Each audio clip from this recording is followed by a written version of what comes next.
Hello. I want to walk you through the setup process for the TargetWarp Unity package. For that, you got to import it first. I'll do it via my downloads. You're probably doing it via the asset store or package manager. And in here, you can see some folders. For example, the example folder, which just has an example scene and multiple example scripts, how you could use the motion warping system. And there's also the scripts folder. So this is where the actual motion warping code is inside. And there's a README and 3 licenses. So let's actually import everything for now. If I now open up the robots folder, go into motion warp, example, into scenes, I can find the example scene. If I open it up and hit play, I can use the bottom left controls. So left, right, mouse button and the control button in order to warp between the targets. Just have some fun in the scene. But we're here to create our own motion warping, and for that, let's first of all have a look at the scene. Notice how all of the characters in the scene have a tagging component, the entity component here on the right. So my player is set to player, and the moving enemies all have this enemy tag on them. Wait, let me show you. So this works just as the normal tagging system, and I just think this is way better. And next up, let's look at our player. On here we have the root motion applier. This is important so your warping actually works. We have the motion warping controller. And here you have some settings. You can read through them. They all have their own description. If we go to our references and look at them, we need a reference to the animator. So this needs to be assigned. An empty warp animation clip. So this is interesting. But if we look at the animator, you see that it has a warp animation state inside of it. The name is also important. And the clip inside of it is the empty warp. So the one that was referenced here in this one. It's important that you have the name of the animation state, copy pasted for the warp animation state name, and the animation clip that's inside of the warp animation state needs to be also referenced in that motion warping controller. And this is because whenever we play a warp animation, we're going to override this little animation state motion clip with the one from our warping. We'll see how this looks like in a second.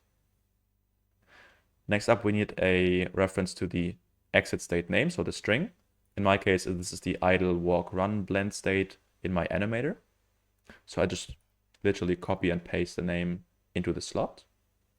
And then finally, a reference to the root motion applier, which is in this case on the same game object. So really easy. If you like to use a static warp target, so if you hit this checkbox here on top, you need a reference to a somewhere in the scene static warp target. If I hit this little checkbox and I just click for the attack, I always warp towards that warp target here. Next up, we have the warp input mappings. So you can actually add your own mappings here. Each mapping has a reference to a keyboard input, and actually it also includes mouse inputs as well, and a reference to a motion warping data. And we will be looking into this in a second. So whenever you hit one of these key bindings, the animation clip of that data object will be played and will be in the slot of this little warp placeholder animation state. And finally, we have the components to disable. So whenever we want to go for our warp, we actually want to disable the character controller and the third person controller.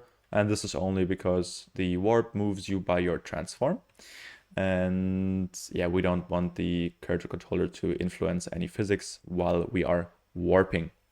So if you have a rigid body, you would add your rigid body there. If you had a nav mesh agent component, you would add the navmesh agent component into here. But for this case, it's only the character controller. So let's look into these warp animation datas. Let's look into one first before we actually create our own. And here you can find a couple of things. A animation clip. So this is the clip of the animation that you want to warp. For this example, if I just bring up like the animation that is used for that and click on the animation tab, I can see this little window here on the bottom. And so this is the animation that I want to warp. And if I go back to the data asset, it is also referenced here. Next up, we have the target object. So this is the mesh of your imported character.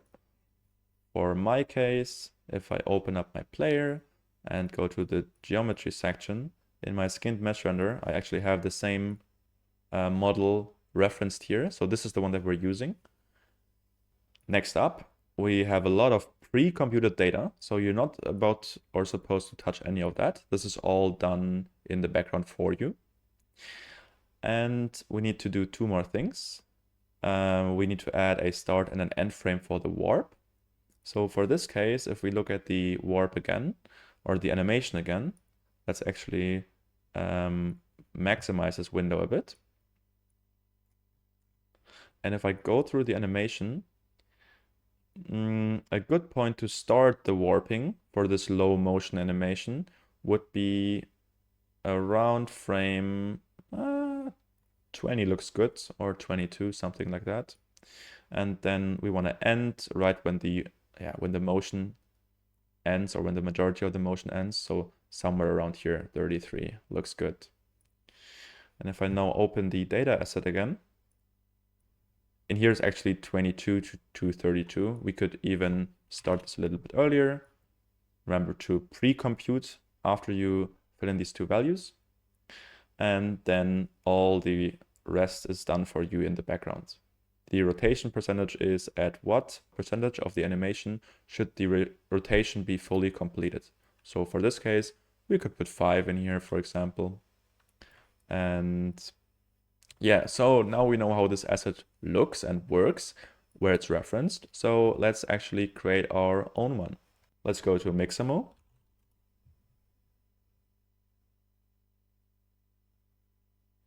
Remember to upload your character properly. In here we have this flying kick animation, which looks really good. And we can actually use that. I'll just download it without skin for Unity download. We can use the example folder for this, but I'll just drag it in here straight into the assets folder, because why not? If I click on the imported animation, I need to go to the rig tab and then need to switch the rig to humanoid, copy from another avatar, and just choose the avatar of my character.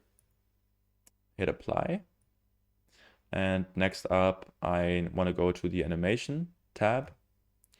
And in here, I want to switch the root transform rotation to original.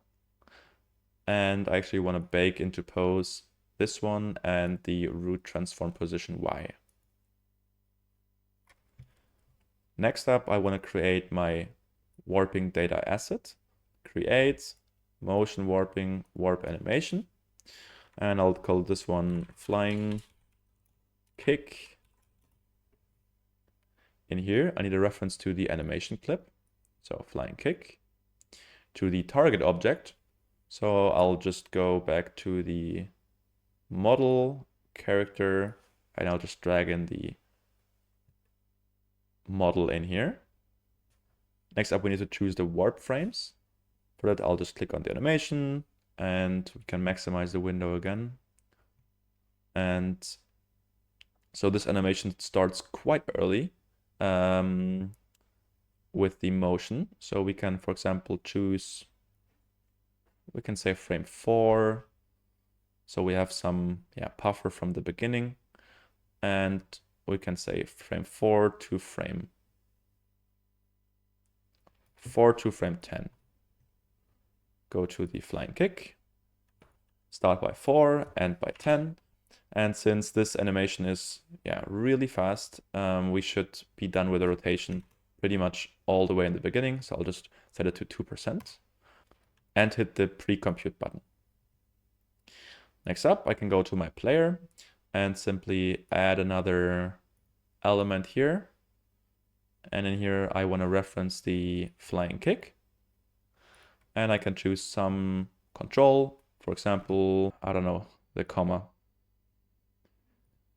So now if I hit play, and if I hit the comma now, you can see I warp onto the static target. And if I disable the use static target, I would actually warp towards another target. Yep. We simply have no effect since the leg has no collider. We can also fix that. If you're wondering why we are overshooting the target with a kick, this is because we reach the warp target at the end of our warp. So let's look at the animation again and just maximize this window again. On frame 10, we're aligned fully with the target, and all the motion that comes after it is added on top. You could disable that, or for example, I have a hit animation for the enemy and I want my animation to look pretty natural. I'm simply going to add paste component as new and a box collider with a 0.2. And we can simply move this back a bit. Doesn't need to be perfect. Something like this. And then set the box collider to its trigger. And if I now hit play, you can see that this works perfectly and just looks good. Looks natural. The enemies have some little hit animation, and it's even not bad that we have our movement continuing. You could also, for example, manipulate the data object again and say, let's say you want to have the warping a little bit longer, and you want to end at frame 15. So go to 15 here, pre-compute with motion, go back into play mode.